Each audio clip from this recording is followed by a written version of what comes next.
Radio କୋରାପୁଟର ସମସ୍ତ ଶ୍ରୋତାଙ୍କୁ ଶାନ୍ତକାର ନମସ୍କାର। ଶରୀର ସୁସ୍ଥ ରହିଲେ ମନ ମଧ୍ୟ ସୁସ୍ଥ ରହିବ। ଶରୀର ମନ ପ୍ରାଣ ଯେତେବେଳେ ଏକାକାର ଭାବରେ ଆଗକୁ ଯିବାର ସଂକଳ୍ପ ନିଅନ୍ତି, ଜୀବନଟି ଆହୁରି ସୁନ୍ଦର ହୋଇଉଠେ। ଏହି ସଂକଳ୍ପକୁ ନେଇ କୋରାପୁଟର ପାଇକ ଆଖଡ଼ା ପ୍ରସ୍ତୁତ କରିଚାଲିଛି ଯୁବଶକ୍ତି ମଧ୍ୟରେ ବିଭିନ୍ନ ମାଧ୍ୟମରେ ନୂତନ ଶକ୍ତି ସଞ୍ଚରିତ କରୁଛି। କୋରାପୁଟର ଦଣ୍ଡକାରଣ୍ୟ କଲୋନୀ ମଧ୍ୟରେ ଥିବା ଏହି ପଡ଼ିଆରେ ପାଇକ ଆଖଡ଼ାର ନିଜର ପରିସର ମଧ୍ୟରେ ଯୁବଗୋଷ୍ଠୀ ଏବଂ ପିଲାମାନଙ୍କୁ ଶିକ୍ଷା ଦିଆଯାଉଛି କିପରି ଭାବରେ ରଣପା ଉପରେ ନିଜର ଶକ୍ତିକୁ ହାସଲ କରିହେବ, ବାଡ଼ି ବୁଲାଇବା, ଚକ୍ର ବୁଲାଇବା, କ୍ୟାରେଟେ ଶିଖିବା, ଏହିପରି ବିଭିନ୍ନ ଶାରୀରିକ କ୍ରୀଡ଼ା ମାଧ୍ୟମରେ ନିଜର ଶରୀରକୁ ସୁସ୍ଥ ରଖିବାର ପ୍ରକ୍ରିୟାକୁ ଉଜ୍ଜୀବିତ କରିବାର ପ୍ରକ୍ରିୟା।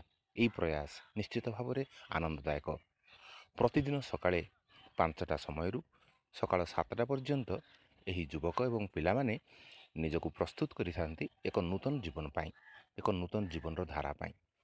ଦେଖିବାକୁ ତ ଅତି ସୁନ୍ଦର ଲାଗୁଛି, କିନ୍ତୁ ନିଶ୍ଚିତ ଭାବରେ ପ୍ରୟାସ ଦରକାର, ଅଭ୍ୟାସ ଦରକାର। ଆପଣମାନେ ମଧ୍ୟ ଶିଖିପାରିବେ, ପିଲାମାନେ ଆସିପାରିବେ, ଏକ ନୂତନ ଜୀବନ ପ୍ରତି ନିଜକୁ ଉନ୍ମୁକ୍ତ କରିପାରିବେ। ଆସନ୍ତୁ, କୋରାପୁଟର ପାଇକ ଆଖଡ଼ା, କୋରାପୁଟର ଦଣ୍ଡକାରଣ୍ୟ କଲୋନୀ ସ୍ଥିତ ଠିକ୍ ଏସ୍ପିଙ୍କର ଘର ପଛପଟେ ଏହି ନିତ୍ୟଦିନର କାର୍ଯ୍ୟରେ ନିଜକୁ ସାମିଲ କରନ୍ତୁ। ନିଜର ସୁସ୍ଥ ମନ ପ୍ରାଣ ଶରୀରକୁ ନେଇ ଜୀବନ ବଞ୍ଚିବାର ଧାରାକୁ ଅଭ୍ୟାସ କରନ୍ତୁ।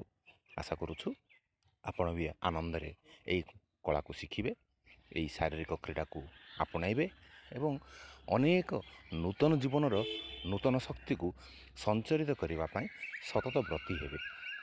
କଥାରେ କୁହନ୍ତି, ଯଦି ଶରୀର ଅସୁସ୍ଥ ରହେ, ମନ ଯେତେ ଆଗକୁ ଗଲେ ମଧ୍ୟ ମନର ଘୋଡ଼ା ପଛକୁ ହିଁ ରହିଯାଏ। ତେଣୁ କେବଳ ଭାବିଲେ ହେବ ନାହିଁ, ଆଗକୁ ଯିବି କହି ଯଦି ନିଜର ଶରୀରକୁ ତଳେ ରଖିଦେବା, ପଛରେ ରଖିଦେବା, ସବୁବେଳେ ଆମେ ପଛରେ ହିଁ ରହିଯିବା। ପଛରେ କାହିଁକି ରହିବା? କୋରାପୁଟର ଏହି ଅନନ୍ୟ କଳାକୁ ନିଜ ଭିତରେ ସମାହିତ କରିବା, ନିଜେ ଅଭ୍ୟାସ କରିବା ଏବଂ ସୁନ୍ଦର ଜୀବନ ପ୍ରତି